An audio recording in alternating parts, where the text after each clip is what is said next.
Je viens de me taper le discours de politique générale de Bayrou pour que vous n'ayez pas à le faire. Alors globalement c'était un peu le cirque, c'est-à-dire que ça a commencé par lui qui insulte tous les anciens gouvernements depuis Sarkozy, ce qui a énervé tous ses alliés potentiels, puis ensuite bon il s'est un peu trompé dans ses feuilles, ce qui donnait vraiment l'impression que c'était un collégien qui avait mal préparé un oral, et il était tellement lent que Borne qui disait le même discours que lui en même temps au Sénat a terminé largement en avance. Donc on en retient quoi? Ben d'abord il a annoncé la proportionnelle, donc pour les législatives comme demandé par le RN pour tenter d'éviter la censure. On ne connaît pas encore trop les modalités de cette proportionnelle, est-ce que ce serait de l'intégrale? Est-ce qu'il y aurait un bonus pour ceux qui arrivent premiers? Est-ce que c'est de la départementale? Donc je passe directement au gros morceau, à savoir le débat flash sur les retraites qui doit donner une réforme alternative en cas de consensus avec les partenaires sociaux. Mais enfin Lucina, ça veut dire quoi en langage de gens normaux? Je comprends que dalle, t'es vraiment une merde.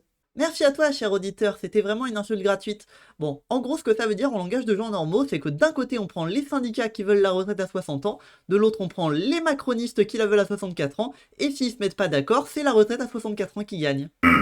Donc oui, globalement, on s'en doutait, mais c'est une douille. Bon, et ce qui était important réellement, en fait, aujourd'hui, c'était pas tant le discours de Bayrou, c'était plus la façon dont les partis non macronistes allaient y réagir. Bon, d'abord, les fachos du RN, globalement, ils ont dit qu'ils n'étaient pas convaincus, mais ils n'ont pas précisé s'ils censureraient ou non.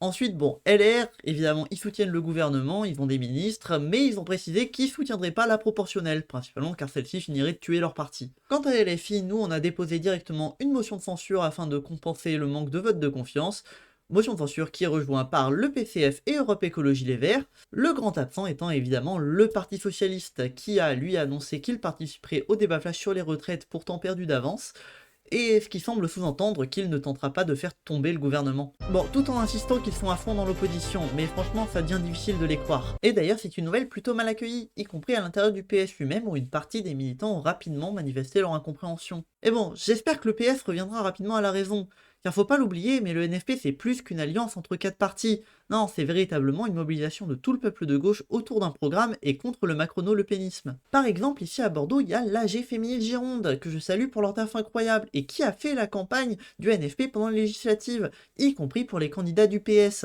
Alors, si elles ont fait tout ça et qu'en échange, ils sauvent le cul de Darmanin, toujours accusé de VSS, et de l'effroyable raciste Rétalio, faudra pas s'étonner qu'elles veulent pas refaire campagne pour nous. Alors, on se retrouve jeudi pour l'heure de vérité et la motion de censure, donc n'hésitez pas à aller interpeller les cadres du PS sur les réseaux sociaux afin de les inciter à revenir à la maison. Et bon, si la seule chose qui leur tient à cœur c'est leur place, on fera un malin plaisir de répartir leur circonscription.